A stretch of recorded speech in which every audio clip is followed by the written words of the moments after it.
ভুতুড়ে গল্প। আধার যখন ডাকে, কেউ জানে না কাকে।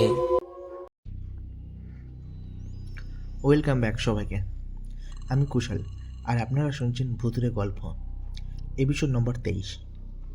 আপনারা কেমন আছেন? আশা করি ভালো আছেন। ঠান্ডা তো খুব ভালোই পড়েছে। ঠান্ডার মধ্যে আমার ঘটনা শুনতে আপনাদের কেমন লাগছে অবশ্যই কমেন্ট করে জানাতে একদম ভুলবেন না। আর যারা আমাকে সাবস্ক্রাইব করেননি তারা অবশ্যই তাড়াতাড়ি সাবস্ক্রাইব করে দিন, তাহলে সবার আগে ঘটনাটি আপনার কাছে পৌঁছে যাবে। ভুতুড়ে গল্প।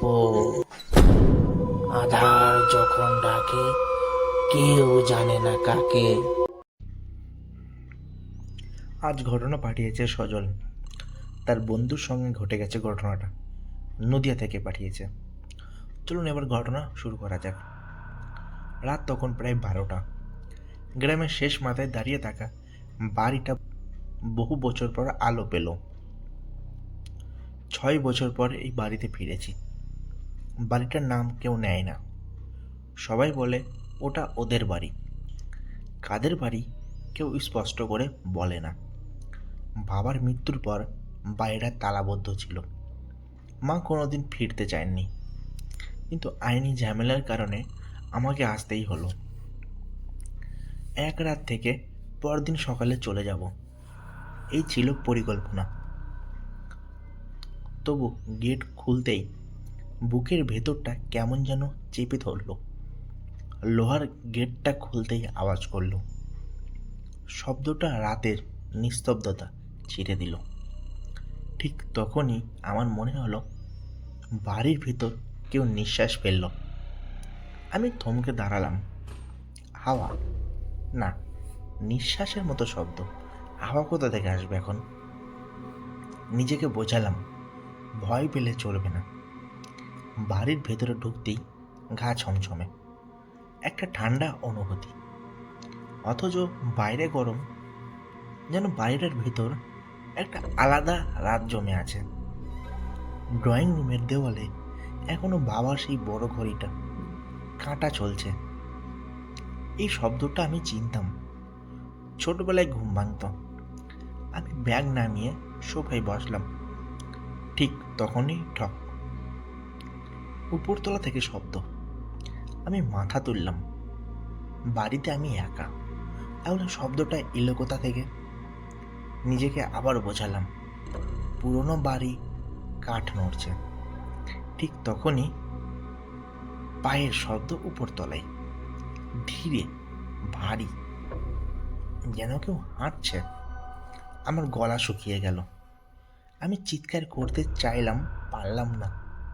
পায়ের শব্দ থামলো, ঠিক আমার মাথার ওপরের ঘরে। তারপর কিছু একটা মেঝেতে টেনে নেওয়ার শব্দ।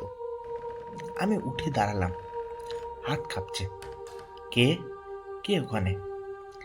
নিজের গলাটাই আমার অপরিচিত লাগলো। কোনো উত্তর নেই। হঠাৎ মনে পড়ল এই ঘরটাই তো ছিল রিমার। রিমা আমার বোন, যে মারা গিয়েছিল এই বাড়িতেই। মা কোনোদিন বিস্তারিত বলেননি, শুধু বলতেন ওকে কেউ ডেকেছিল।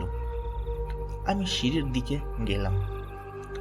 প্রতিটা ধাপ উঠতে উঠতে মনে হচ্ছিল পিছনে কেউ দাঁড়িয়ে আছে। উপরতলার বাতি জ্বালালাম। বোনের ঘরের দরজা আধ খোলা। আমি দরজার কাছে দাঁড়ালাম। ভেতরটা অন্ধকার। হঠাৎ খিলখিলা হাসি, একটা শিশুর হাসি। কিন্তু রিমা মারা গিয়েছিল 17 বছর আগে। আমি উঠে দাঁড়ালাম, দরজা ঠেলে দিলাম। ঘরটা ফাঁকা, কিন্তু আয়নার সামনে দাঁড়িয়ে থাকা চেয়ারটা ধীরে ধীরে নড়ছে, যেন কেউ এক্ষুনি উঠে গেছে। তারপর আয়নায় আমি যা দেখলাম, আমার পেছনে, আমার কাঁধের ওপর হাত রেখে একজন দাঁড়িয়ে আছে। মুখটা ঝুলে পড়া, চোখ নেই, মুখের জায়গায় শুধু অন্ধকার ভর্তি। সে ফিসফিস করে বলল, তুই চলে গেলি আমি পারিনি। আমি চিৎকার করলাম। আয়নাটা ফেটে গেল, বাতি নিভে গেল, পুরো বাড়িটা একসঙ্গে শব্দ উঠল, হাঁটার শব্দ, হাসি, ফিসফিস কান্না। আমি ঠিক তখনই বুঝলাম আমি এই বাড়িতে একা নই। আমি জানি না কতক্ষণ অজ্ঞান ছিলাম। চোখ খুলতেই দেখলাম আমি ড্রয়িং রুমের মেঝেতে পড়ে আছি, মাথার পাশে ব্যাগটা। ঘড়ির কাঁটা দেখাচ্ছে রাত 3:17। সব কিছু কি স্বপ্ন ছিল? আমি উঠে বসলাম, ঘামতে ঘামতে। ঠিক তখনই বুঝলাম বাড়িটা নীরব নয়। নীরবতার ভেতর একটা চাপা শব্দ, যেন কেউ দেয়ালের ভেতর দিয়ে নিঃশ্বাস নিচ্ছে। আমি ধীরে ধীরে দেওয়ালে কান রাখলাম। নিঃশ্বাসটা থেমে গেল। তারপর দেওয়ালের ভেতর থেকে খুব স্পষ্ট করে একটা কথা, আরে! আমি লাফ দিয়ে সরে এলাম। এটা রিমার গলা, আমার বোনের। আমি দৌড়ে দরজার দিকে গেলাম। এই বাড়িতে এক মুহূর্ত আর থাকা সম্ভব নয়। দরজার হাতল ধরলাম, ঘোরালাম, দরজা খুলল না। আমি জোরে ধাক্কা দিলাম, দরজা বন্ধ। হঠাৎ করেই দরজার ওপাশ থেকে ঠক ঠক শব্দ, কেউ দরজা নক করছে। আমি চিৎকার করলাম, কে? দরজার ওপাশ থেকে ফিসফিস, আমি তো খুল। মায়ের গলা। আমি কাঁপতে কাঁপতে পিছিয়ে গেলাম। মা তো বেঁচে আছেন, মা তো শহরে আছে, তাহলে দরজার ওপাশে কে? নক করা বন্ধ হলো। হঠাৎ করেই পুরো বাড়ির সব দরজা একসাথে ঢং ঢং করে শব্দ হতে লাগলো, যেন কেউ জোরে জোরে বন্ধ করছে। উপরতলা থেকে দৌড়ানোর শব্দ, একজন না অনেকজন। আমি কান চেপে ধরলাম। তারপরে রান্নাঘর থেকে বাসন পড়ার শব্দ, বাথরুম থেকে পানি পড়ছে, চাঁদের দিকে যেন কেউ টেনে নিয়ে যাচ্ছে, সব একসাথে। আমি পাগলের মতো চিৎকার করলাম। ঠিক তখনই সামনে রাখা আলমারিটা খুলে গেল। ভেতর থেকে একটা ডায়েরি পড়ে গেল মেঝেতে। আমি চিনলাম রিমার ডায়েরি। হাত কাঁপতে কাঁপতে খুললাম। শেষ লেখা, ওরা আমাকে ডাকছে, আয়নায় দাঁড়িয়ে আছে বলে দরজা খুল। কেউ খুললে আর ফেরত যায় না। আরিফ চলে গেছে, আমি একা। আজ দরজাটা খুলব না। যদি কেউ এটা পড়ে দয়া করে খুলবেন না। ডায়েরির পাতায় হঠাৎ রক্তের ফোঁটা পড়ল। আমি তাকালাম, ছাদ থেকে রক্ত পড়ছে টপ টপ করে। তারপর ছাদে কেউ হাঁটতে শুরু করলো, ধীরে, খুব ধীরে।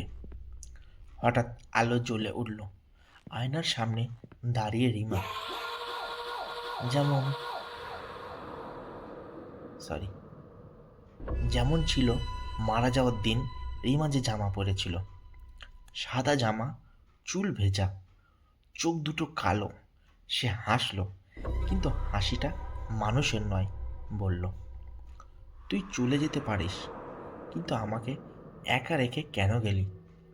আমি কাঁদতে কাঁদতে বললাম, আমি জানতাম না, আমি ফিরতে পারিনি। রিমার মাথায় এক পাশে বেঁকে গেল, হাড় ভাঙার শব্দ।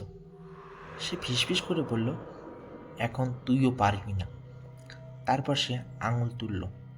আমার পিছনের দেওয়ালে হঠাৎ করে একটা দরজা ফুটে উঠল, যেটা আগে কখনো ছিল না। দরজার ফাঁক দিয়ে অন্ধকার হাত বেরোচ্ছে, অনেক হাত। সবাই একসাথে বলছে, দরজা খুল।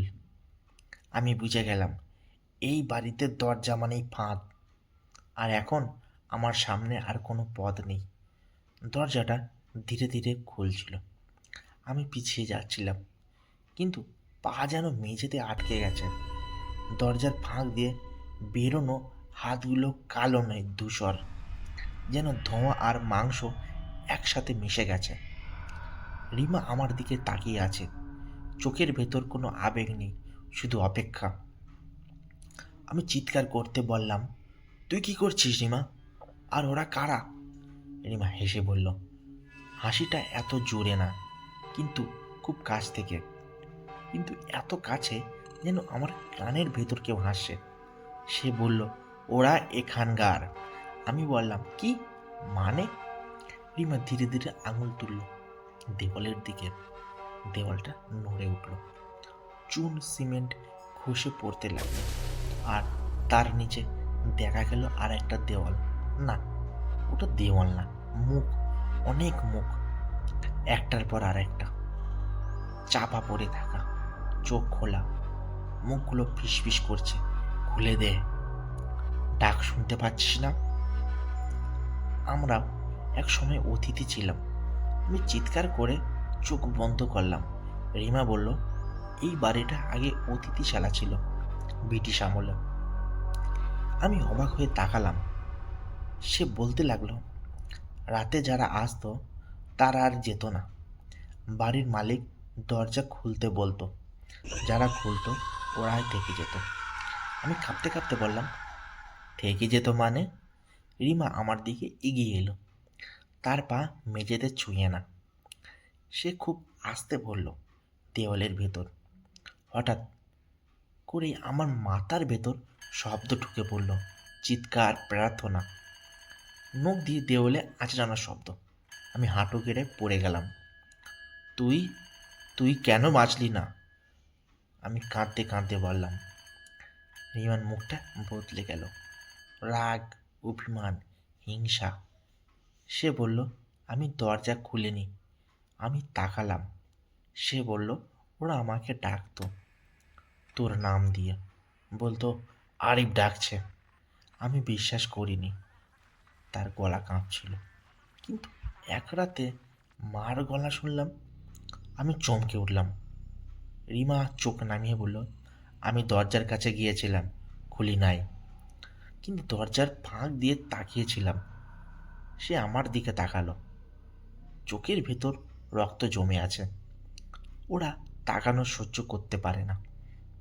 হঠাৎ করেই আমার পেছনে দরজাটা পুরোপুরি খুলে গেল। একটা ঠান্ডা ঝড়ের মতো অন্ধকার ভেতরে ঢুকলো। আমার শরীরটা টেনে নিতে লাগলো। রিমা চিৎকার করলো, দৌড়! আমি দৌড়ালাম। পিছনে তাকিয়ে দেখলাম রিমা ধীরে ধীরে দেওয়ালের দিকে টেনে নিয়ে নেওয়া হচ্ছে, তার হাত আমার দিকে বাড়ানো। সে চিৎকার করে বলল, যদি বেরোতে পারিস আর কাউকে এই বাড়িতে ঢুকতে দিস না। তারপর সব চুপ। দেওয়াল আবার অস্বাভাবিক, কোনো রিমা নেই, শুধু দেওয়ালের ভেতর থেকে ফিসফিস। একজন চলে গেলে আর একজন লাগে। আমি বুঝে গেলাম এই বাড়ির শূন্যতা সহ্য করে না, আর এখন ওরা আমাকে ছাড়বে না। আমি একা ড্রয়িং রুমে দাঁড়িয়ে আছি, কিন্তু বাড়িটা আর আগের মতো নেই। দেওয়ালগুলো একটু একটু করে কাছে চলে আসছে। ঘড়ির টিকটক শব্দটা এখন আর ছন্দে নেই, কখনো থামে, কখনো হঠাৎ করে বেজে ওঠে। আমি বুঝে গেছি বাড়িটা আমার জন্য নিজেকে বদলাচ্ছে। রিমার কথা মাথার ভেতর ঢুকছে, একজন চলে গেলে আর একজন লাগে, মানে কেউ যদি দেওয়ালের ভেতর যায় তাহলে কেউ বেরোতে পারে? আমি চারিদিকে তাকালাম, সব দরজা এখন বন্ধ, শুধু একটাই খোলা, রান্নাঘরের পেছনের ছোট দরজা। ওটা আগে কোনোদিন দেখিনি। দরজার সামনে দাঁড়াতেই গা কাঁপিয়ে দেওয়া ঠান্ডা। দরজার গায়ে হাত রাখলাম। হঠাৎ করেই দরজার ওপাশ থেকে চাপা কান্না, একজন বৃদ্ধ লোকের গলা, বাবা খুলে দে। আমার বুকের ভেতর মোচড় দিল। এই গলা আমি চিনি না, কিন্তু কষ্টটা চিনি। আমি হাত সরিয়ে নিলাম। ঠিক তখনই পিছন থেকে একসঙ্গে অনেক গলা, খুলিস না, ওকে বিশ্বাস করিস না। আমি ঘুরে তাকালাম, দেওয়ালের গায়ে ছায়া, একটা না, অনেক ছায়া। তারা সবাই ফিসফিস করে বলছে, আমরা সবাই ভুল করেছিলাম। আমি চিৎকার করে বললাম, বেরোনোর রাস্তা কোনটা? এক মুহূর্তের জন্য নীরবতা, তারপর একটাই গলা খুব কাছ থেকে, শেষ দরজা। আমি তাকালাম সিঁড়ির নিচে, যেখানে ছোটবেলায় আমি লুকাতাম। ওখানে একটা কাঠের দরজা, দরজার গায়ে মুখের আঁচড়,